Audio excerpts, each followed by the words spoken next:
기도대로운 찬양 감사합니다. 그냥 찬양이 그냥 앞에 우리 풍선이 그냥 쑥쑥 이렇게 날아오르는 그런 이 풍선의 그 기상처럼 우리 어린이들이 그렇게 뛰어오르는 것 같은 그런 마음의 기쁨이 있네요. 성령이 함께 하심을 믿습니다. 예, 우리 수고한 우리 찬양대 위해서 우리 감사의 박수 한번 하겠습니다. 예, 고맙습니다. 어느 분이 목사 안수를 받고 교회에서 처음으로 설교를 합니다. 이 신임 목사님이 얼마나 긴장을 했겠습니까? 그런데 그 본문이 바로 오늘 우리가 대한 이 오병이어 본문입니다. 그래서 본문을 힘차게 전합니다. 우리 예수님께서 물고기 2,000마리, 보리떡 5,000개로 5명을 마음껏 먹였습니다 하면서 시종일관 그렇게 힘차게 설교를 하고, 예배 끝난 다음 반응이 궁금하잖아요. 그냥 귀가 뚫어지라 자기를 쳐다본 한 성도에게 다가가서 오늘 설교가 좀 어땠나요? 물었어요. 그럴 때 들려온 치명적인 대답, 저도 그 정도는 합니다. 아니? 그 신임 목사 마음이 열이 났습니다. 해서 그 다음 주에도 그 본문으로 다시 설교를 준비했습니다. 우리 예수님께서 물고기 2마리, 보리 5개로 5,000명을 마음껏 먹였습니다. 그냥 자기가 은혜 충만히 그가 받았습니다. 예배 후 인사 시간에 지난주 그 성도에게 다시 후평을 부여했습니다. 오늘 좀 어땠나요? 했더니 이 성도님이 저도 그 정도는 합니다. 이러는 거예요. 아니, 이 목사의 차원 높은 설교를 이 평신도가 어떻게 할 수 있단 말이요? 그렇게 의아해하자 그 성도 말, 지난주 먹고 남은 것 나눠주면 됩니다. 그러더라는 거예요. 바로 오늘 우리는 2000년 전 우리 예수님께서 남겨주신 하늘의 양식, 하늘의 떡, 하늘의 생선, 우리 주님의 그 은혜를 오늘 같이 주 안에서 같이 말씀을 나눠 먹기를 원합니다. 오늘 13절에 보면 예수님께서 들으시고 배를 타고 떠나사 따로 빈들에 가셨다, 이렇게 기록이 되어 있습니다. 들으시고 뭐를 들었다는 말이냐? 성경 이렇게 보면 바로 그 앞에 세례 요한이 목베어 순교당하는 장면이 나옵니다. 그래서 우리는 언뜻 예수님께서 세례 요한이 순교를 당했다는 소식을 듣고 너무나 충격을 받아 빈들로 가셔서 기도하셨구나, 우리 이렇게 생각할 수가 있습니다.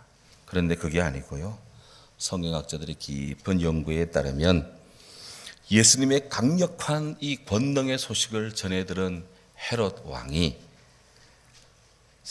자기가 죽은 세례 요한이 다시 살아나서 지금 저 예수 안에 들어가 그의 영혼을 움직인다는, 이렇게 생각하기 시작했다는 소문을 들은 것입니다. 그러고 보면은 오늘 이 본문은 바로 이 14절은 13절은 앞의 구절에 연결되는 것이 아니라 14장 1절 2절과 연계가 됩니다. 예수님께서는 당신과 관련한 소문들이 세간에 비등해지고 많아지자 세간의 사람들의 집중적 조명을 받기 시작할 때 계속해서 주님은 당신을 드러내고 당신의 말씀을 전하는 것이 아니라 오늘 성경에 따르면 배를 타고 헤롯의 관할 지역을 떠나서 갈릴리 바다 건너편 따로 빈들이라, 영어 성경에는 privately to a solitary place, 바로 사적으로 개인적으로 좀 고립된 그런 장소를 향해 일부러 주님이 찾아가셨다는 거예요. 예수님이 지금 찾아간 땅은 베세다 광야로 알려집니다. 성경에 보면 마태복음 14장까지 예수님이 일부러 사람들의 눈을 피해서 따로 이동한 것이 2번 나옵니다. 하나는 마태복음 12장 15절에서 예수님은 당신께 아주 날카로운 대립각을 세우는 그런 바리새인들의 저기를 피해서 주님은 그것을 떠난 적이 있습니다. 그리고 여기 14장 본문에서 헤롯 안티파스의 곱지 않은 시선을 피해서 우리 주님이 기도하러 딴 곳으로 이동을 합니다. 예수님은 본질과 상관없는 그런 불필요한 논쟁을 피하신 겁니다. 하나님 나라를 가르치는 일이 급한데 그런 소모적인 일에 당신의 에너지, 당신의 정력을 집중할 이유가 없다 생각하신 것 같아요. 마태복음 9절에서 보면 이때부터 우리 예수님께서는 제자들에게 집중적인 그런 신앙적, 영적 또 말씀의 훈련, 경건의 훈련을 강화해 나갑니다. 왜? 예수님께서 앞으로 나아가야 할 길에 십자가가 기다리고 있기 때문입니다. 흔히들 권불 10년이요 화무 11홍이라 그렇게 이야기합니다. 권세가 10년을 못 가고 꽃이 10일 이상 피는 법이 없다, 그런 뜻이죠. 영원할 것 같은 권력이지만 그렇지 않습니다. 언제나 아름다움이 늘 있을 것 같은데 그렇지도 않습니다. 언젠가는 다 쇠하고 떨어지고 역사의 뒤안길로 땅 위에 굴러다닙니다. 이 점을 너무나 잘 아신 우리 예수님은 세상성에서 벗어나 제자들과 함께 하나님 나라의 영성을 도모하여 지금 찾습니다. 그렇게 찾은 곳이 빈들입니다. 교회는 초대교회 때부터 늘 이 세상성을 경계하고 하나님과 친밀한 관계를 갖고자 영적 교제를 추구하셨던 예수님처럼 자기를 쳐서 복종시키고 주님 앞에 그렇게 단독자로 그렇게 서기를 늘 추구해 왔습니다. 이름하여 광야의 영성입니다. 초대교회 시리아에 있었던 아주 유명한 교부 가운데 마북의 플록세우스라는 분이 있습니다. 이 필록세누스라는 이분이 이런 이야기를 했습니다. 신앙의 세계에서 이 세상을 떠난다는 것은, 세속과 결별한다는 것은 그리스도를 본받는 사람이 되고 예수 그리스도를 옷 입는, 그렇게 해서 영적으로 아름다워지는 삶을 살고자 합니다. 그랬습니다. 초대교회 많은 성도들이 수도원으로 혹은 아프리카의 그 사하라 사막으로 세상과는 단절되고 자기를 고립시키면서 그렇게 오직 하나님과만 깊은 영적 관계를 갖고자 그렇게 자기를 몰아간 것은 바로 예수 그리스도를 옷 입고 그분을 닮기 원한 그런 신앙의 발로입니다. 그렇게 해서 우리 예수님 제자들과 함께 지금 헤롯의 눈을 피해서 베스다 광야 쪽으로 이동을 해 가십니다. 예수님이 지금 베스다 광야 쪽으로 이동하셨다라는 소식을 들은 많은 사람들이 오늘 성경 13절에 보면 여러 고을로부터 걸어서 예수님을 따라갔다고 성경에 기록합니다. 따라갔다, followed, 따라갔다. 어떤 특정한 사람들을 막 지지하고 따라가는 팔로워가 몇 명이다, 막 이런 것이 세간에는 큰 뉴스거리입니다만은 우리 주님은 그런 따름이 아닙니다. 많은 사람들이 구원이요 생명이신 예수님을 지금 찾아서 막 따라갔습니다. 뒤에 보면 도시락도 준비하지 못한 그럴 정도의 가난한 사람들이 대부분, 그들은 지금 걸어서라도 예수님 계신 곳을 향해서 마구 걸어 찾아왔습니다. 분명 우리 예수님은 부활이요 생명입니다. 주 예수를 믿는 자는 죽어도 살겠고 무릇 살아서 그를 믿는 자는 영원히 죽지 않음을 그들은 믿었습니다. 그래서 그들은 생명을 찾았습니다. 진리를 추구했습니다. 예수님을 찾고자 그들은 주님 안에서 행복하고 구원을 얻고자 예수님 믿는 곳을 향해 걸어왔습니다. 한번 따라하시죠. 걸어마 날 살려라. 예, 정령 주 안에서 걷는 자에게 생명의 은총이 더욱 강하게 임하시리라 믿습니다. 오늘 14절에 따르면 예수님께서 당신을 찾아온 많은 사람들을 향해서 그 무리들에게로 주님도 찾아 나셨습니다. 영어 성경에는 Jesus landed 이렇게 되어 있어요. 당신께로 나온 사람들이 광야에 모여 있는데 주님은 그렇게 바위 뒤에 가만히 계신 것이 아닙니다. 헤롯의 시선을 피하기 위해 주님이 당신의 몸을 계속 숨기지 않았습니다. 그들을 향해서, 주님을 찾은 사람들을 향해서 주님도 다가오셨습니다. 주님도 그들에게로 상륙하셨습니다. 그래서 주님은 그들을 봅니다. 그들이 너무나 불쌍히 함을 알았습니다. 너무나 그들이 가난하기도 했고 힘들기도 했고, 더구나 그들 중에는 아픈 자들이 많았어요. 그래서 14절에 보면 예수님이 그들 중에 있는 병자를 고쳐주셨다고, 일일이 만져주고 터치해주고 그 사람들이 마음을 일으켜 세워주고 몸을 고쳐주었습니다. 할렐루야. 예, 이처럼 우리 주님은 당신을 간절히 찾는 자를 만나 주십니다. 우리 예수님은 죽기로 나온 자, 그의 형편을 압니다.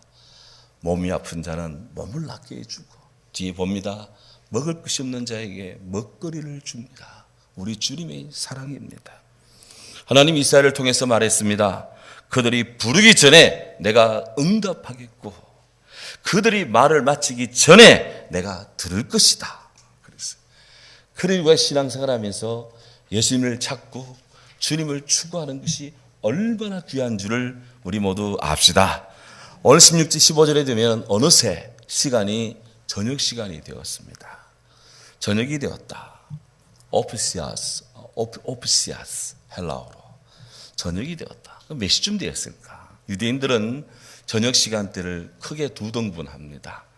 오후 3시부터 해가 지기까지를 제1 저녁, 그 다음에 해가 완전히 진 일몰부터 깜깜한 밤, 그때를 제2 저녁입니다. 시간대로 보면 마태복음 14장 15절, 이 당시의 본문은 대충 제1 저녁, 시간대가 한 오후 3시는 넘었고 아직 해가 지지 않은 그런 때입니다. 늦은 오후 시간이죠. 이때 제자들이 예수님께로 나와서 아주 긴급 건의를 드립니다. 주님, 이곳은 빈들이요, 이미 날이 저물었습니다. 무리를 보내어 마을에 들어가서 각자 먹을 것을 사 먹게 하소서. 이렇게 15절에 우리 예수님께 권고를 합니다. 제자들의 생각은 매우 합리적으로 보입니다. 지금 그들이 있는 곳은 인적이 드문 빈들 광야입니다. 우리나라에는 광야가 없습니다. 그러나 이스라엘 땅에는 광야가 있습니다. 사막입니다. 다른 말로 하면 사막. 시간대도 날이 저물고 있습니다. 사람들이 이동에 안전도 보장해야 되잖아요. 그래서 이래 보고 저래 보니 지금 빨리 해산 명령 내리는 게 좋겠습니다. 21절에 보면 거기에 운집한 사람들이 여자와 어린아이 외에 한 5천 명쯤 되었다 그랬습니다. 제자단이 보유하고 있는 자금이 어느 정도인지는 모르지만 그 많은 사람을 일시간에 다 구호한다는 것도 어려운 일. 설사 돈이 있다 해도 어디 가서 그런 빵을 먹거리를 살 수 있습니까? 그러니까 현실적으로 지금 우리들이 이 제자단이 이들을 다 지금 보살피는 것은 어렵습니다. 하니 각자 도생하도록 자기 집에 가서 먹을 것 먹고 기진하지 않도록 주님 명령을 내리시죠. 이렇게 건의를 했습니다. 누구라도 수긍할 수밖에 없는 그런 정황적인 논리입니다. 그런데 우리 예수님의 뜻은 달랐습니다. 오늘 성경에 보면 16절에 갈 것 없다. 너희가 먹을 것을 주라. 그래서 제자들 12명이 신중하게 중지를 모아서 지금 보내야 됩니다 했는데, 아니, 갈 것 없어. 너희가 먹을 것 줘. 예, 갈 것 없다. 문자적으로 가게 할 필요가 없다. 그 말입니다. 아주 강압적인 부정형입니다. 문법적으로. 예수님은 광야에 운집한 사람들에게 지금 당장 먹거리를 제공할 수 없다는 제자들의 그런 합리적인 그런 이성적 주장에 대해서 전면적으로 부정합니다. 거부했습니다. 그들의 말 듣기를 거부한 겁니다. 주님은 마음이 병들어 있고 몸이 병들어 있고 곤고한 이들을 그냥 보낼 수 없다는 것이 우리 주님의 뜻이었습니다. 그래서 힘없이 돌아가야 되는 사람들의 발걸음을 붙잡습니다. 제자들이 자, 예수님 가라 합니다. 얼른 가세요. 집에 가세요 하면 그게 남아 버틸 사람이 몇 명이겠습니까? 다 가라 하면 가야 되는 것이죠. 그런데 주님이 제자들의 뜻을 좀 누르고 사람들로 하여금 가지 말도록 그렇게 발걸음을 멈추게 합니다. 저는 생각해 보았습니다. 무수히 이 본문을 생각하고 여러 번 설교를 했잖아요. 그러면 생각을 해봅니다. 실로 우리 인간이 우리가 그 스스로 감당할 수 없다 해서 우리 하나님께서도 할 수 없는 것은 아니지 않느냐. 내가 할 수 없다 해서 우리 주님이 하지 못하도록 해서 되겠나. 그런 영적인 반성이 들더라고요. 정녕 주님은 우리네 인생에 어떤 문제가 있는지 잘 알고 계십니다. 그리고 그 마음을 사람의 눈이 아닌 우리 하나님의 마음으로 봅니다. 그리고는 당신의 넓은 품으로 주님께서 해결하십니다. 주님이 위로하십니다. 주님이 구원하십니다. 주님이 사랑하십니다. 해서 말씀합니다. 너희는 마음에 근심하지 말라. 하나님을 믿으니 또 나를 믿어라. 아멘. 주님 말씀이에요. 너희가 먹을 것을 주라 그랬습니다. 제자들은 사람들 스스로 가서 사 먹게 하자 건의했는데 주님은 제자들에게 너희가 먹을 것을 주라 그렇게 말씀합니다. 주라라는 말이 헬라어로 그리스어로 도테라는 말인데 도테 바로 액센트가 앞에 있습니다. 도테라는 말인데 명령형입니다. 줘 이 말입니다. 예수님은 제자들의 즉각적이고 그리고 긴급한 행동을 요구하십니다.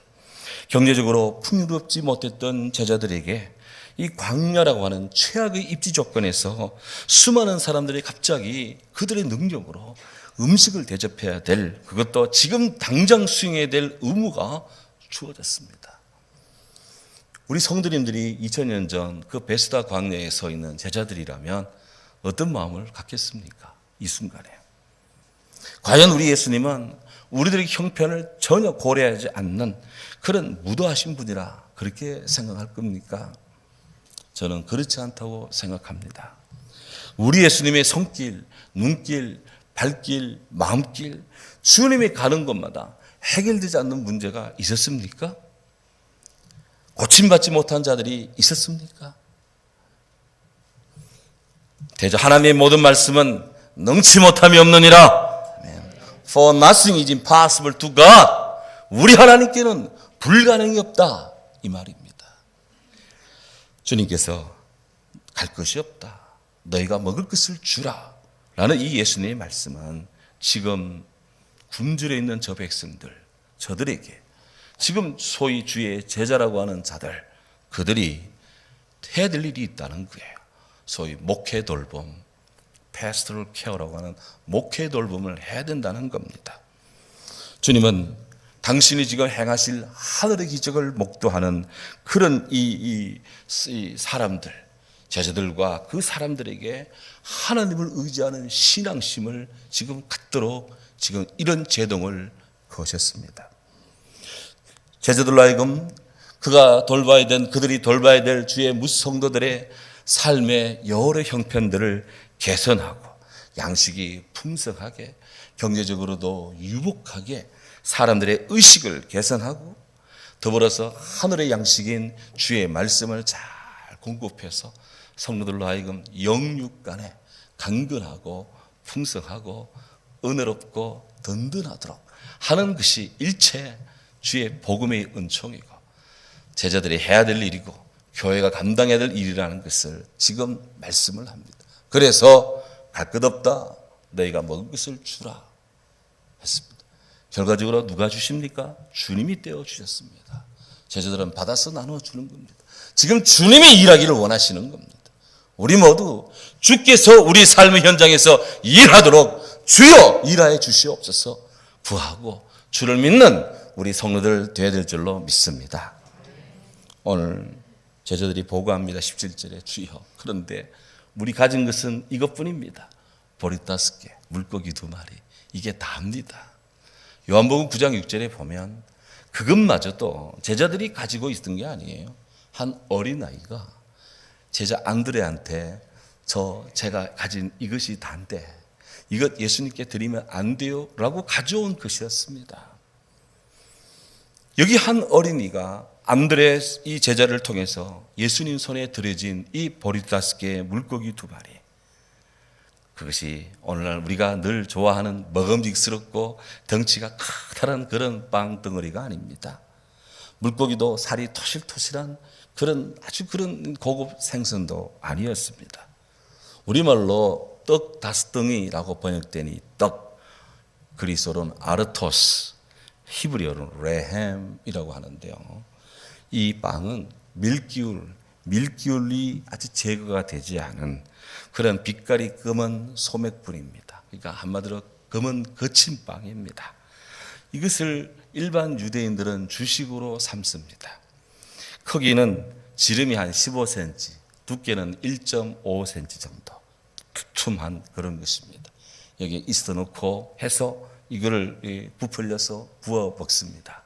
성지순례 가면 여기에다가 야채를 넣어서 이렇게 접어가지고 이렇게 먹습니다. 그것이 유대인들의 일반적인 그런 생활 식사입니다. 돈이 많은 사람은 많이 정제해서 흰 빵을 들겠죠. 그러나 대부분의 사람들은 보리빵 그 자체를 먹습니다. 요한복음 9장 6절에도 보리떡이라고 분명히 딱 이렇게 명시를 딱 하고 있습니다. 그야말로 비싼 것이 아니고 아주 보드라운 것이 아닌 거칠고 그냥 누구나 먹는 그런 떡임을 말씀하고 있는 겁니다. 요즘이야 이런 빵들이 건강식으로 각광을 받습니다만은 그 시대 사람들은 일반인들, 가난한 자들이 먹는 눈물의 빵입니다.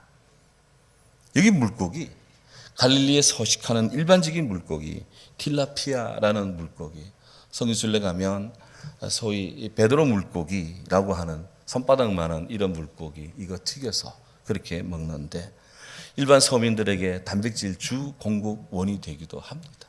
가난한 사람들이 먹는 그런 물고기예요.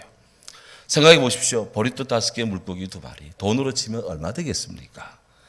우리 일반 사람들이 나들이 갈 때 김밥 몇 줄 준비한 도시락 가지고 가는데 뭐 그 정도입니다. 중요한 것은 이름 없는 한 어린이, 무명의 한 어린이가 이 도시락을 예수님께 드렸다는 겁니다. 그 가운데 도시락 없는 가지고 온 어른이 있지 않았겠습니까? 성경 그런 걸 따지지 않습니다. 한 어린이가 예수님께 이것을 드렸다는 것을 지금 체크하고 있습니다. 바로 그 어린이의 헌신과 섬김, 저희 마음을 숙연하게 합니다. 그 어린이로 하여금 예수님께 섬기고 사랑하도록 그렇게 드리도록 어릴 때부터 교육을 시킨 그 어린이의 부모님, 누군지는 모르지만 대단히 존경스럽습니다. 인간은 교육적 존재입니다. 인간의 성장의 결정적 시기에 그 유년기에서부터 청소년 때까지 이때 가장 크게 역점을 둬야 될 일이 뭐냐? 저는 교육이라고 생각합니다. 교육. 여기 저보다 다 연배이신 우리 성도님들은 다 그렇게 생각할 것입니다. 우리 부모님들은 당신은 삽십지 않고 덜 있고 해서 자녀들을 다 공부시켜서 오늘의 이 대한민국을 이렇게 일으켜 세웠습니다. 교육의 힘, 이건 이루 말할 수가 없습니다. 고대 철학자 아리스토텔레스, 그는 말합니다. 교육은 사회가 번영할 때 더욱 빛나게 할 그런 장식품이고 더불어서 역병의 날에 몸을 위탁하게 할 수 있는 피난처이다. 잘 될 때는 더 잘 되게 하고 어려울 때는 피할 길을 주는 것이 배움이다. 그 말입니다. 당나라의 신 백거이라는 분이 있습니다. 이분은 밭이 있다 해도 갈지 않으면 창고는 비게 되고 책이 있어도 가르치지 않으면 그의 후손은 어리석어진다. 지극히 당연하죠. 교육이 국가를 만들지는 못하지만 교육이 없는 나라는 망하고 만다. 루즈벨트 대통령, 그분의 말씀은 참 의미심장합니다. 대한민국의 성패가 교육에 있대도 과언이 아닙니다. 군대도 전투를 하지 않은 평시에 뭐 하느냐? 교육 훈련을 합니다. 교육 훈련. 군인들은 늘 평상시에 교육 훈련입니다. 밥 먹는 것부터 걸어가는 것, 움직이는 것, 뭐 참호하는 것, 뭐 산에 가는 것, 뭐 공수병 낙하 훈련하는 것, 모든 것이 교육 훈련입니다. 평상시 교육이 전시에 피를 덜 흘리게 만듭니다. 교육이 모든 것이라도 과언이 아닙니다. 이런 말이 있죠. 재산을 물려주는 것은 조금 물려주는 것이다. 공부를 시키는 것은 조금 더 주는 것이다. 그런데 신앙을 물려주는 것은 전부를 물려주는 것이다. 인간 성장에 있어서 교육은 절대적입니다. 그런데 기독교 원리를 뺀 하나님을 모르는 사상만 잔뜩 주입시키면 영리한 작은 마귀들만 양산한다. 뭐 그런 말도 있습니다. 아무리 부모가 위대하고 훌륭하다 해도 자녀를 책임지는 데는 한계가 있습니다. 그 부모님이 자녀들보다 더 오래 산다는 보장이 없기 때문에 그래요. 하나님의 전적인 은총이 필요한 이유입니다. 하나님의 은혜가 있어야 될 이유입니다. 우리가 주의 은혜를 구해야 될 이유이기도 합니다. 잠언 22장 6절은 말합니다. 마땅히 행할 길을 아이 가르치라. 그리하면 늙어도 그 아이가 떠나지 않을 것이다. 예. 우리 사랑하는 성도 여러분, 하나님은 주의 자녀들이 그리스도 예수의 충만한 분량에 이르도록 그렇게 육신적, 정신적, 영적인 측면에서 때에 맞게 바르게 그리고 온전하게 성장하기를 원하십니다. 예수님께서 그 키가 자라고 지혜가 자라서 하나님과 사람에게 사랑스러워 같은 것처럼 우리 자녀들이 그렇게 성장하기를 원하십니다. 주의 사랑하는 이들이 미숙아로 남지 않고 균형 잡힌 그리스도인으로 성장하도록 돕고 또 돕는 것은 먼저 믿은 자들의 몫이고 부모된 자의 몫이고 그리고 그를 사랑하는 자들의 다 몫입니다. 이런 면에서 우리 사랑하는 교회, 우리 주일학교, 또 우리 학생의 청년들, 주의 사랑하는 이 새벽 이슬 같은 주의 자녀들이 이렇게 예수님께 그들이 도시락, 그들이 가진 것을 드리고 섬길 수 있는 달란트로도 그들의 삶의 에너지로도 그런 열정으로도 주님을 섬길 수 있는 그런 주의 자녀들이 다 되기를 진심으로 기도합니다. 예수님께서는 보리다섯 물고기를 손에 받아 드십니다. 그리고는 그곳에 사람들에게 명령을 내립니다. 사람들 보고 명령을 내립니다. 잔디에 앉혀라. 그래서 제자들 보고 앉히라고, 사람들 보고 앉으라고 그랬습니다. 잔디에 앉혀라. 누가복음 9장 14절에 보면 때를 지어서 한 50명씩 그렇게 50명 단위로 앉혔다고 되어 있어요. 마가복음 6장에는 혹 100명씩, 혹 50명씩 그렇게 앉게 했습니다. 왜 앉게 했을까? 배가 고프면 앉아 계십니까? 서 있습니까? 처음에는 앉아 있는 것 같은데 나중에 되면 아이고 배고파라. 밥차가 언제 오냐? 제가 군에서 훈련 받을 때 그러더라고요. 서서 밥이 왜 안 오지? 안 오지? 하면서 서더라고요. 근데 주님이 앉으라 그랬어요. 앉아라. 주님 말씀에 순종하고 질서가 있는, 그래야 예수님이 보입니다. 지금 떡을 나눠주는 것이 누군지가, 떡을 근원적으로 공급하는 이가 누군지 앉아야 보이는 것입니다. 그래서 잔디에 앉아라. 잔디에 앉혔다고 성경은 말합니다. 성경에 이 잔디에 앉혔다라고 할 때 이 시기가 대충 암시가 되어 있습니다.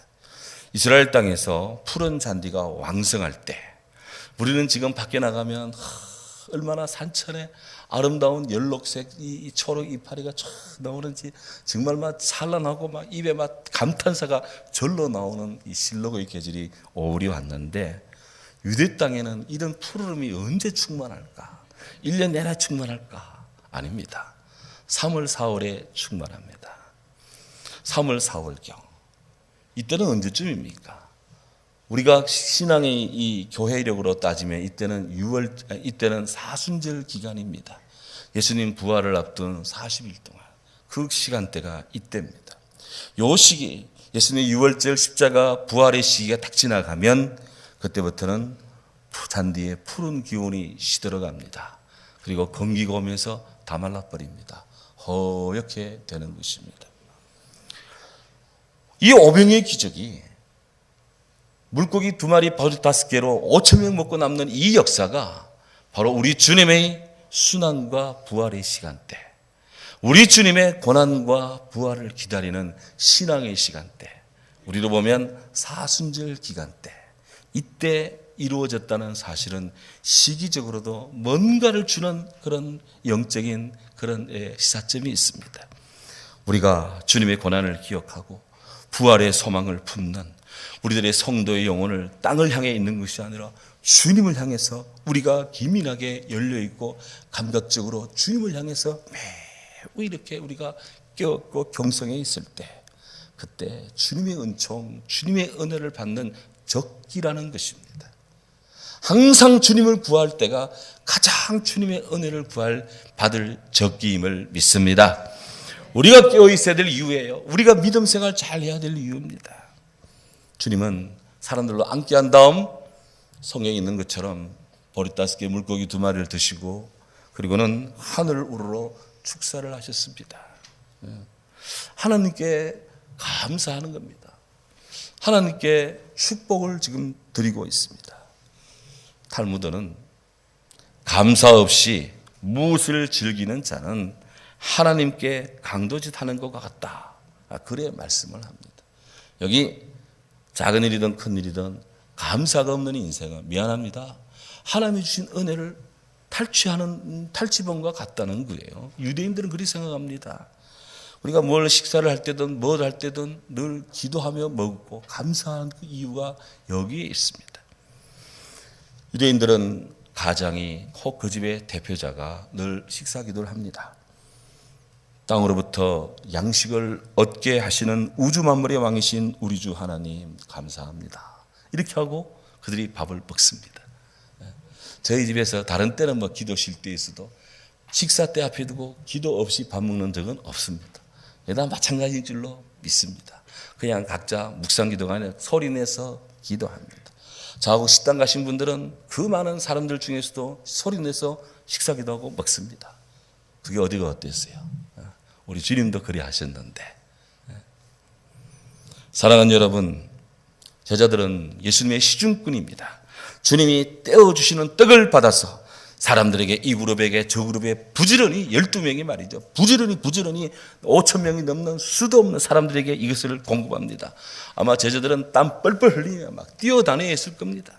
그렇게 하면서 공급을 했습니다. 결과는 20절에 보면 다 배불리 먹었더라 그랬습니다. They all ate and were satisfied. 그들이 막 배가 부를 정도로 원 없이 먹었습니다. 가히 무한리필입니다.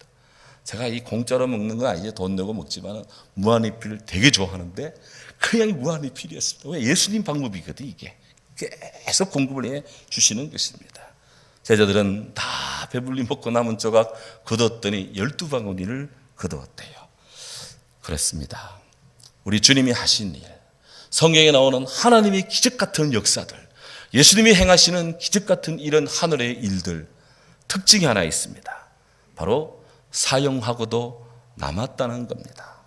잉여의 축복입니다. 우리 주님 일에 모자람이 없습니다. 우리 주님 일에 넘칠 줄로 믿습니다. 하나님의 일은 이렇습니다. 오늘 우리가 주님의 일을 감당하는 그런 삶의, 그런 생의 기적이 우리에게 있기를 원하는데요. 이것이 바로 불쌍히 여김부터 시작되는 하나님의 긍휼의 일이라는 것입니다. 예수님이 사람들을 긍휼히 여기셨더니 이런 엄청난 하늘의 기적을 이루셨습니다. 21절에 먹은 사람이 여자와 어린이 제외하고 5,000명. 유대인의 계산법에 따라서 남자만 5,000명. 그렇다면 여자와 동반 어린이 자녀 포함하면 최소 15,000에서 2만 명 정도 엄청난 인원입니다. 그 광야의 식탁에 참여해서 우리 하늘의 생명의 떡이신 예수께로부터 무한한 하늘의 은총을 지금 공급받았습니다. 사랑하는 성도 여러분, 오늘 우리 교회에도 우리 성도들 심령에도 우리들의 가정에도 이런 은혜가 날마다 더해지고 매일매일 체험하는 하늘의 역사가 더해지기를 축원합니다. 우리 자녀들이 예수님께 보리 5개, 물고기 2마리, 그들이 가진 전부를 그들의 재능을, 그들의 달란트를, 그들의 열정을, 그들의 삶을 드릴 수 있는 그 소년처럼 우리들도, 우리 자녀들이 하나님을 위하고 나라를 위해서, 이 땅의 사람들을 위해서, 주의 일을 위해서 풍성한 헌신을, 그런 삶을 살 수 있기를 진심으로 기도하도록 합시다. 주의 은혜가 우리의 자녀들과 모든 성도들에게 가득하기를 축원합니다. 사랑하는 주님, 감사합니다. 베스다 광야에 예수님을